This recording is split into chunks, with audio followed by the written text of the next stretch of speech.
Well, hi everybody, thanks for joining me today. This is Wednesday and I'm going to be sharing on mindfulness and awareness, theme that I had for the most part of 2021 on Wednesdays. And I'm going to take an extract from this book, The Power of Now. I read this 20 years ago, hard to believe really, and I just picked it up here in Edinburgh. And it's been a really important reminder of how essential it is if we're going to beat pain, if we're going to be able to heal from the inside out, that we are able to identify the difference between our mind and living in the present moment and just being fully accepting of what is, whether it's physical pain, emotional pain, social pain, COVID pain, whatever kind of pain you may be having. So I thought tonight I'd just read this last section of the first chapter and to reflect on it and to see if that can help us move beyond just the concept of mindfulness and maybe even beyond the concept of doing a meditation, because that's a great way to get into the present moment. Staying present with your breath, for example, or a simple activity that you may be doing like walking up and down the stairs, but really trying to move into this persistent state of mindfulness. Now, nobody will ever be able to do this, I don't think, but we can certainly move towards it. And I think the more we are, we will see our physical pain, emotional pain going down in intensity. So here we go.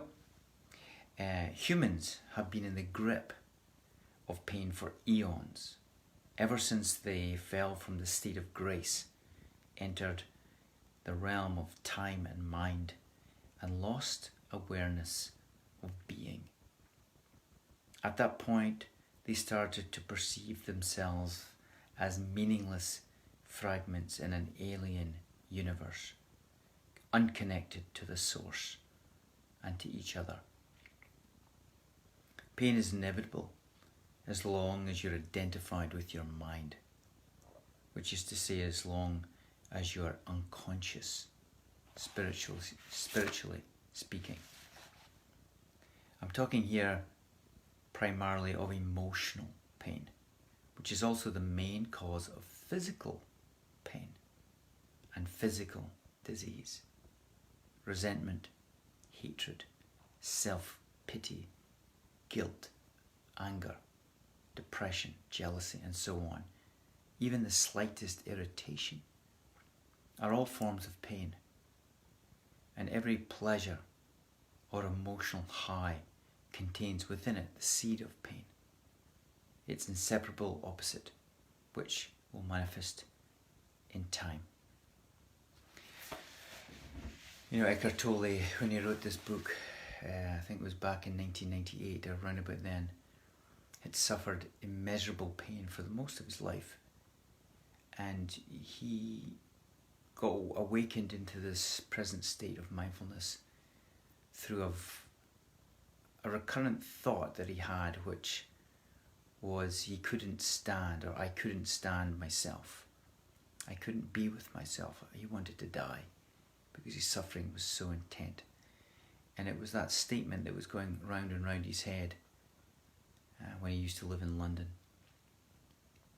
The I and the myself, and the fact that there's two people there, as it were, the I and the myself, and he didn't know what that was. It took him months and months and months to realize there's a different state of being between our mind and the deeper part of ourself. Call it the soul, call it the spirit. But this awareness of our mind, and by starting to be aware that there's a difference between the mind and the soul, then we can get liberation, we can get freedom, we can reduce our emotional pain, we can reduce eventually our physical pain. And you know, the journey starts with just taking micro moments through your day, pausing, and just get some distance between yourself and your thoughts. about yourself and your emotions. And by watching it, just like you're watching me talk right now, you're listening to me talk right now, there's a distance between what's being said or what you're seeing than yourself. And so too with our own thoughts and emotions. So I encourage you to practice this. If you've never read The Power of Now by Eckhart Tolle, thoroughly recommend it. If you're really intrigued to learn more about this mindfulness state, and I think it's one of the best books ever written on this subject. So there we go, some thoughts and themes from Eckhart Tolle, a master, a spiritual teacher who knows all about emotional pain in life and how he broke through and has continued to live almost constantly in a state of perpetual peace and joy ever since, in the last 20 years or so.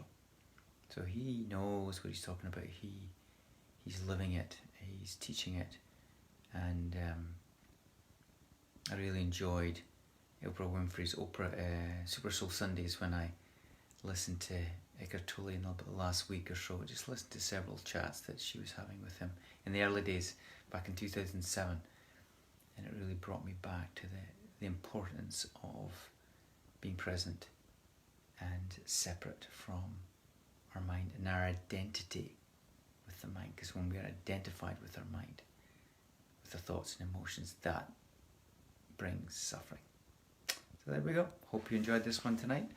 I look forward to talking tomorrow yet again. Thanks so much. Take care. Bye-bye.